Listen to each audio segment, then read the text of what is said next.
Saudara, setelah kasus keracunan di sejumlah daerah usai menyantap makan bergizi gratis, muncul desakan memperbaiki tata kelola program MBG. Lalu apa yang harus dilakukan? Kita akan bahas bersama Wakil Kepala Badan Gizi Nasional, Sony Sanjaya, yang bergabung melalui sambungan virtual. Ada juga pakar gizi dari Institut Pertanian Bogor, Ali Komsan, dan juga anggota Komisi 9 DPR RI dari fraksi Partai Kebangkitan Bangsa, Zainul Munasihin, yang telah hadir di studio. Selamat malam, Pak Zainul. Selamat malam. Saya juga akan sapa Pak Sony dan juga Pak Ali. Selamat malam. Selamat malam. Baik, saya ke Pak Sony dulu kalau gitu. Pak Sony, ini jumlah keracunan yang nggak sedikit dan sudah berlangsung cukup lama ya, artinya cukup lama sejak dari awal penetapan program MBG ini sudah juga ada banyak kasus, bahkan yang dirilis tadi oleh KSP sudah ada sekitar 5.000. Bagaimana pertanggungjawaban BGN sejauh ini, Pak Sony? Ya, terima kasih. Data tersebut memang kami himpun dari sejak program MBG ini dilaksanakan pada tanggal 6 Januari. Dan data tersebut terus kami evaluasi, seperti ketika kejadian kemarin terakhir di Banggai dan di Kabupaten Bandung Barat. Yang kami lakukan adalah kami melakukan evaluasi dengan mengumpulkan para kepala regional, kepala koordinator wilayah, kemudian para kepala SPPG, bahkan dengan mitranya langsung Zoom meeting. Oke. Kami eksplor permasalahannya ada di mana, dan sengaja kami buka itu kepada seluruh KSPPG untuk menjadikan pembelajaran. Oke. Dan yang kedua juga kami juga melakukan program pelatihan-pelatihan bagi seluruh penjamah makanan. Memang belum semuanya, karena bertahap. Sekarang dengan adanya 9.084 SPPG, tentu tidak bisa serentak dilakukan dan dilakukan bertahap. Dan itu biasanya dilakukan setiap hari Sabtu dan Minggu ketika operasional MBG tidak dilaksanakan. Oke, nah itu tadi Anda langsung melakukan evaluasi dan berkoordinasi mulai dari koordinator sampai ke tingkat SPPG juga sudah berkomunikasi. Hasilnya bagaimana, Pak? Di mana letak kesalahannya ternyata? Bervariasi ya, bervariasi. Biasanya begitu kejadian kami langsung bertanya menunya apa. Misalkan menunya mie-nya beli di mana. Nah, kami ekspor sampai ke sana. Menunya apa? Ayam kecap. Ayamnya dimulai dimasaknya jam berapa? Dimulai dimasak jam berapa? Belinya di mana? Bahkan ketika belinya dari supplier langsung kami telepon. Dipotongnya itu ayam jam berapa? Ketika diantar apakah fresh atau tidak? Nah itu terus kami lakukan, dan hasil evaluasi ini kami juga buka kepada seluruh KSPPG agar mereka itu ikut memonitor. Ya, jangan sampai kejadian di daerah sana seperti itu, jangan sampai di sini seperti ini. Dan selain itu referensi juga kami kirim terus melalui sekarang kan sudah ada grup-grup WA, bahkan saya setiap hari itu berkomunikasi dengan seluruh KSPPG dengan 9.084 secara japri yang menggunakan fasilitas broadcast dan lain-lain. Oke, Pak Sony, karena kejadiannya sudah masif, ini publik juga akhirnya pengen tahu juga nih. Sebenarnya koordinator wilayah sampai SPPG ini siapa saja sih orang-orangnya? Apakah mereka yang punya pengalaman pengetahuan gizi yang cukup, lalu juga pengetahuan memasak yang cukup, cara memasak, dan juga supaya tidak basi, tidak masih laik lah untuk dikonsumsi besok harinya. Ini siapa saja sih orang-orangnya sebenarnya? Yang pertama adalah kepala SPPG. Kepala SPPG itu adalah seluruh lulusan program sarjana penggerak pembangunan Indonesia. Oke. Yang batch 1 itu dididik bahkan sampai 7 bulan, batch 2 4 bulan, itu mereka dibekali dengan manajerial dan lebih fokus kepada bagaimana program MBG ini dilaksanakan. Itu diajari mereka ya, mengenali, bahkan pada saat pelatihan yang kedua yaitu program pelatihan penjamah makanan, mereka diajari bagaimana cara menangani apabila menunya itu ikan. Ikan itu cara penanganannya seperti apa, daging ayam itu tidak boleh berada pada suhu yang terbuka atau suhu ruangan itu tidak boleh berapa lama, itu diberikan pelatihan. Ya, berarti ini bukan orang-orang yang asal memasak begitu ya, bukan orang-orang yang juga asal mengolah makanan. Berarti mereka yang sudah mengerti cara mengolah makanan, lalu mengukur gizinya juga untuk para anak ini. Saya ke Pak Zainul dulu kalau begitu. Ya meskipun kata Pak Sony tadi ini bukan orang sembarangan, katanya ada ahli gizi juga lulusan-lulusan Ada ahli baik gizi. gitu. Ahli gizi itu semuanya sarjana ahli gizi. Betul, betul. Tapi kenapa masih terjadi? Kalau saya melihat simpelnya begini aja Pak Zainul. Setiap sekolah itu ada kantin. Sebelum ada MBG mereka juga mengonsumsi makanan-makanan itu di kantin. Sepertinya tidak ada kasus semasif ini begitu. Saya tanya ke Pak Zainul, ini kalau dari DPR pengawasannya gimana? Ya, kami di DPR selalu berkoordinasi dengan PGN ya, setiap kali ada kejadian. Dan kita dalam RDP juga selalu mengingatkan, sebenarnya bukan hanya soal pasca kejadian ya, tapi lebih ke mitigasi. Jadi antisipasi jangan sampai ini terjadi kasus ini. Nah, cuman saya melihat begini Bang. Jadi melonjaknya kasus keracunan yang terjadi di beberapa SPBG itu berkorelasi atau berbanding lurus dengan meningkatnya jumlah dapur. Gitu ya. Lonjakannya itu sama dengan, nanti semakin banyak dapur yang beroperasi, semakin besar jumlah tingkat keracunan yang terjadi di SPBG. Ini kami melihatnya ini problemnya adalah karena problem keserentakan. Di mana-mana yang problem keserentakan itu pasti akan berimplikasi, punya resiko tinggi munculnya yang sifatnya negatif termasuk. Sederhananya keserentakan ini bagaimana kalau dijelaskan kepada publik? Jadi gini, pada awal-awal kita RDP dengan BGN, 1 tahun sampai dengan 2025 ini kan kita hanya 5.000 dapur sebagai targetnya. Tapi kemudian dalam perkembangan karena Pak Presiden ingin ada percepatan, itu diminta untuk percepatan sampai 30.000 dapur. Gitu. Sekarang tadi datanya dari Pak Sony kan sudah 9.000 dapur yang beroperasi hari ini. Berarti kan sudah ada peningkatan hampir 100% dari target awal yang 5.000 dapur gitu. Nah, otomatis dengan peningkatan jumlah dapur yang ada ini yang sangat drastis itu pasti akan menimbulkan resiko. Kenapa? Karena itu terkait dengan soal standar dapur. Nah, mengejar target maka otomatis dapur-dapur yang kita lihat kemarin ada banyak juga temuan yang sebetulnya belum layak untuk operasional, dipaksa untuk operasional, gitu. Belum layaknya itu di mana? Misalnya peralatan dapurnya, kemudian luasan dapurnya, kemudian ruang produksinya, termasuk sanitasi. Ya, itu beberapa yang kita temukan. Ternyata memang beberapa dapur itu memang oleh BGN, mohon maaf Pak Sony ya, oleh BGN diizinkan beroperasi, sementara standar kelayakannya masih belum. BGN berdalih bahwa karena kita ingin ada percepatan, maka ini disempurnakan sambil jalan gitu. Ini berarti keserentakan dan ketergesa-gesaan kalau saya melihat. Saya melihat ada nuansa seperti itu. Ada nuansa seperti tapi saya begini, saya disclaimer dulu ya. Jumlah keracunan itu kan tadi Pak Sony menyampaikan 5.000. 5.000 korban ya yang ini. Dengan sekarang 9.000 dapur yang beroperasi, itu berarti 1 bulan ada 0,5 miliar porsi yang dibagikan ke masyarakat, penerima manfaat. Saya mengatakan bahwa kalau kita mau berpikir objektif dan proporsional, berarti 0,5 miliar itu kan kalau dibandingkan dengan 5.000, ya kan, kecil kan. Walaupun kita nggak boleh mentoleransi karena kan satu nyawa itu tetap sangat berharga gitu. Apalagi anak-anak. Ya, apalagi untuk anak-anak ya. Nah, kita sih mendorong sebetulnya bahwa bagaimana keserentakan ini tetap mengantisipasi dan juga memitigasi terjadinya potensi dapur-dapur yang bermasalah. Dengan cara apa? Ya, kualitas dapurnya diperbaiki. Ya kan? Kemudian quality kontrolnya harus diperbaiki gitu. Nah, selama ini saya melihat BGN belum punya, menurut saya loh ya Pak Sony ya, belum punya skema bagaimana memitigasi agar SPPG itu, dapur-dapur itu betul-betul clear mulai dari bahan baku masuk, kemudian proses produksinya, sampai kemudian pemorsian, sampai dengan distribusinya. Nah, alur ini yang menurut kami protap di masing-masing dapur ini itu yang di beberapa dapur perlu dijaga konsistensi dan juga kualitasnya. Gitu.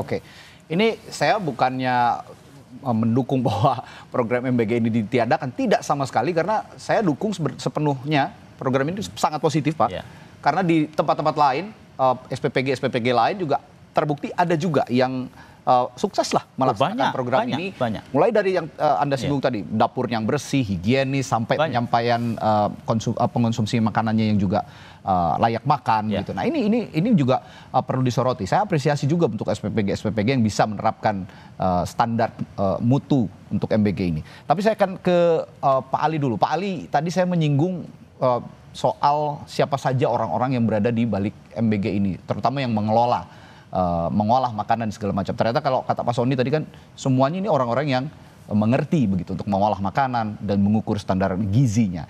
Tapi mengapa masih terjadi begini kalau kata Pak Sony? Kalau saya satirnya sih kok kalah sama pengelola kantin gitu loh, yang sehari-hari juga memasak tapi tidak ada tuh yang keracunan. Gimana nih Pak Ali? Ya, kita melihat selain ribuan SPPG yang sekarang berfungsi, seperti disampaikan Pak Zainul tadi, tetapi jangan lupa bahwa SPPG itu juga mendapat tugas untuk menyediakan 3.000 porsi setiap hari.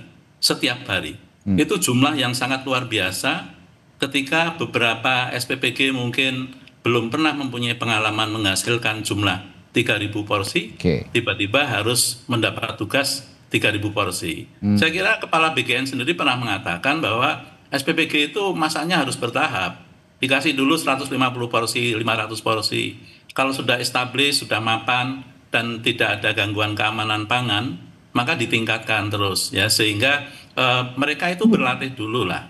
Kalau tadi sudah dikatakan ada pelatihan KSPPG kalau dilatih aspek keamanan pangan, maka apakah dia mempunyai kemampuan untuk mendeliver aspek keamanan pangan itu pada sekian puluh pemasak yang ada di tiap SPPG. Di tiap SPPG itu ada lebih kurang 40 orang yang bertugas, termasuk pemasak, pemorsian, ya, yang jumlahnya puluhan. Dan itu mereka itu sebenarnya perlu untuk mendapatkan pelatihan sebagai penjamah makan, bukan hanya kepala SPPG-nya. Meskipun tadi sudah disampaikan oleh Pak Sony, ini dilakukan secara bertahap. Tetapi penjamah itu adalah orang yang paling dekat dengan makanan. Dan itu sebenarnya perlu dilatih dulu. Kalau kita melihat catering, kalau mereka mau mendapatkan kontrak, itu harus ada sertifikat bahwa dia memang layak sebagai catering yang baik. Kalau dia tidak mendapatkan sertifikat, dia nggak akan dapat kontrak dari manapun untuk mendapatkan pesanan makanan. Nah, oleh karena itu sangat penting di sini selain aspek-aspek teknis. Misalnya aspek teknis itu apa? Kalau ada fasilitas cold storage, hot storage, itu juga harus diperhatikan di SPPG. Ya, sepakat. Karena masak itu kan dari pagi dini hari loh. Dimulai jam 3 subuh atau jam 2 subuh, kemudian baru distribusikan sekitar jam 10 pagi. Itu masa tunggunya relatif lama. Dan angkot atau angkutan yang dipakai itu kan angkutan biasa, tidak mempunyai sistem pendinginan dan seterusnya. Tapi paling enggak di SPPG-nya itu tersedia hot storage atau fasilitas cold storage, sehingga masakan yang disiapkan sejak dini hari itu bisa aman ketika dikonsumsi di sekolah jam 11 atau jam 12 siang. Begitu. Kalau saya perhatikan penjelasannya Pak Ali dan juga Pak Zainul tadi, ini masalahnya di mass production yang belum siap dikelola oleh masing-masing SPPG. Nah, kalau saya lihat misalnya di convenience store gitu, banyak kok makanan-makanan beku, misalnya makanan-makanan yang sudah jadi tapi dibekukan atau didinginkan. Ini masih layak dikonsumsi ketika dihangatkan begitu. Nah, ini contoh kecil saja. Pak Sony bagaimana menjawab hal ini, Pak? Ya, saya menyambut apa yang tadi disampaikan oleh Pak Ali, betul Pak. 47 relawan yang ada di dapur itu memang kami berikan pelatihan. Kalau yang tadi saya sampaikan kepala SPPG itu diberikan pelatihan pada saat mereka sedang berada dalam pendidikan dalam program SPPI, Sarjana Penggerak Pembangunan Indonesia. Jadi sebelum ditugaskan sebagai kepala SPPG mereka sudah dibekali itu. Nah, ketika kepala SPPG sudah berada di dalam SPPG dan bergabung dengan 47 relawan tersebut juga semuanya diberikan pelatihan penjamah makan. Dengaran narasumber-narasumber yang kami libatkan ada Kepala Dinas Kesehatan, Kepala Dinas Lingkungan Hidup, dari Balai POM, dari ahli gizi, dari ahli hukum lingkungan, ahli kesehatan lingkungan. Itu kami undang mereka sebagai narasumber. Nah, kemudian memang betul apa yang tadi disampaikan oleh Pak Zainul bahwa ada faktor yang tiba-tiba melayani 3.000 orang, kan? Nah, terhadap ini kami sudah berikan arahan kepada seluruh SPPG yang akan beroperasi tidak langsung mengejar target melayani 3.000, tetapi secara bertahap. 500 dulu. Nah, setelah dikuasai 500 dan tidak ada masalah, boleh meningkatkan.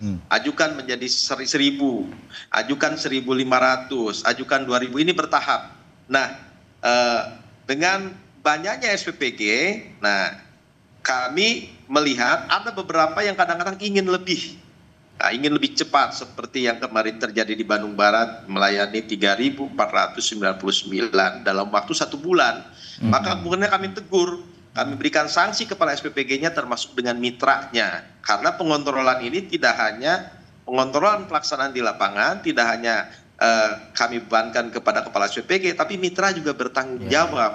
Karena program ini kan tidak bisa dikendalikan sendirian oleh karier, yaitu kepala SPPG, tetapi juga mitra. Karena mitra kan tanggung jawab mengadakan 47 orang itu ada pada mitra.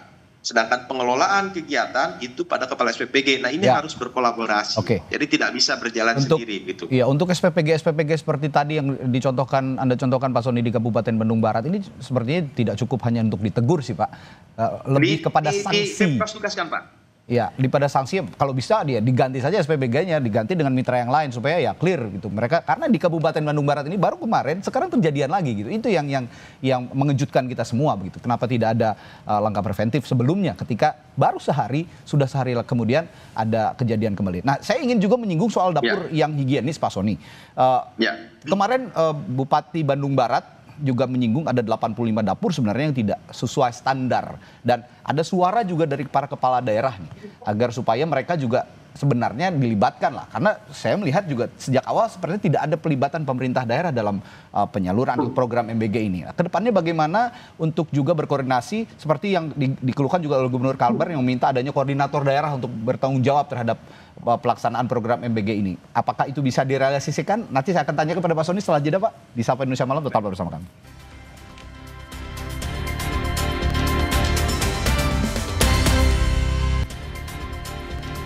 Kami lanjutkan kembali perbincangan di Sapa Indonesia Malam. Tadi saya bertanya ke Wakil Kepala BGN Pak Sony Sanjaya soal bagaimana standar baku mutu dari dapur-dapur yang disediakan di masing-masing wilayah, termasuk di masing-masing SPPG begitu. Nah, kemarin ada keluhan juga dari Bupati Bandung Barat, ada 85 katanya yang belum sesuai standar Pak Sony. Dan dia juga mengeluhkan bahwa minimnya koordinasi dengan pemerintah daerah. Termasuk juga Gubernur Kalbar yang meminta adanya koordinator daerah untuk bertanggung jawab terhadap MBG.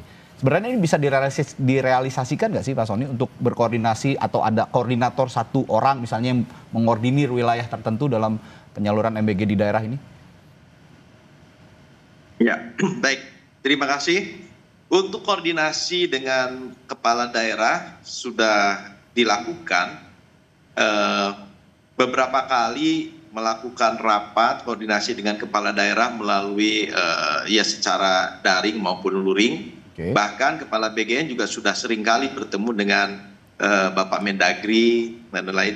Yang terakhir adalah kami dalam waktu dekat ini akan berkomunikasi juga dengan jajaran pemerintah daerah, khususnya nanti bagaimana pemerintah daerah melibatkan dinas-dinas kesehatan, karena seluruh SPPG itu nanti akan harus dilengkapi dengan SLHS, Sertifikat Layak Hygiene Sanitasi. Dan ini tentu saja menguntungkan bagi program ini, di mana ketika BGN tentu saja tidak bisa melaksanakan full monitoring setiap saat, maka para dinas-dinas kesehatan yang melakukan pemeriksaan persyaratan SLHS SPPG itu merupakan satu bantuan kontrol di lapangan. Contoh misalkan apa sih syarat-syarat terbitnya SLHS atau Sertifikat Layak Hygiene Sanitasi, harus ada IPAL, kemudian hygiene-nya seperti apa. Karena itu dipenuhi dan itu dilakukan oleh seluruh dinas kesehatan. Nah, inilah yang akan kami dorong. Beberapa daerah sudah melakukan. Saya monitor ada di Garut, kalau tidak salah ya itu sudah lakukan. Awal juga kami sudah mendorong silahkan mitra ini wajib memiliki SLHS. Kenapa mitra yang didorong? Karena yang memiliki fasilitas adalah mitra. Mitra lah memiliki gedung, mitra lah. Nah, kemudian di dalam tahapan verifikasi itu ada beberapa variabel yang harus dipenuhi. Dari mulai misalkan tanah ini apakah sewa atau milik pribadi, apabila sewa bukti kontraknya mana, apabila milik pribadi SHM-nya yang mana. Terus seperti itu, layout-nya seperti apa, IPAL-nya sudah ada atau belum, dan ini di lapangan terus dikontrol oleh SPPI yang kami sebar sekarang ini ada 30.000 SPPI, mereka tinggal di daerah masing-masing. Pada tingkat kecamatan mereka bertugas untuk melakukan kontrol lapangan. Nah, kontrol lapangan ini berdasarkan kontrol lapangan yang mereka lakukan, dengan variabel-variabel yang kita tentukan, mereka kemudian melaporkan. Nah, ketika mereka menyatakan, ya Pak, sudah terpenuhi semua syarat-syaratnya, baru kemudian kami keluarkan berita acara hasil verifikasi. Oke. Nah, kemudian selanjutnya, ya ini pada saat pelaksanaannya, maka kami minta nanti Kepala Dinas Kesehatan, karena SLAS itu dikeluarkan oleh Dinas Kesehatan setempat. Nah, kami juga mewajibkan agar SPPG ini nanti dilengkapi oleh SLHS. Bagi yang tidak belum memenuhi persyaratan SLAS, ya nanti kami akan melakukan review apakah diberhentikan dulu sementara sampai terpenuhi persyaratan tersebut atau sambil berjalan. Ini barangkali Pak. Kalau gitu Pak,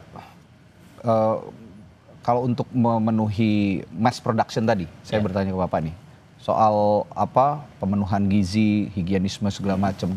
Ini kan tadi Bapak bilang karena memang kaget gitu ya untuk ketergasan ini sehingga unsur-unsur tadi sulit untuk terpenuhi. Tapi ini sesuai dengan judul kita hari ini, mendesak.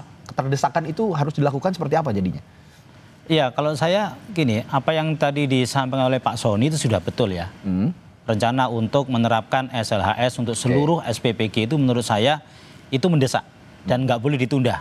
Menurut saya disegerakan dengan berkoordinasi dengan pemerintah kabupaten kota melalui dinas kesehatan. Saya kira udah betul ini langkah yang akan diambil oleh Pak Sony dan teman-teman di BKN. Tinggal sekarang kita support untuk percepatan sertifikasi untuk seluruh SPPG kita dengan menerbitkan SLHS gitu. Bagi yang belum memenuhi syarat, ya kami menyarankan untuk bisa dipending dulu. Dipending dulu sampai ada persyaratan itu terpenuhi oleh SPPG. Kalau saya sih begitu.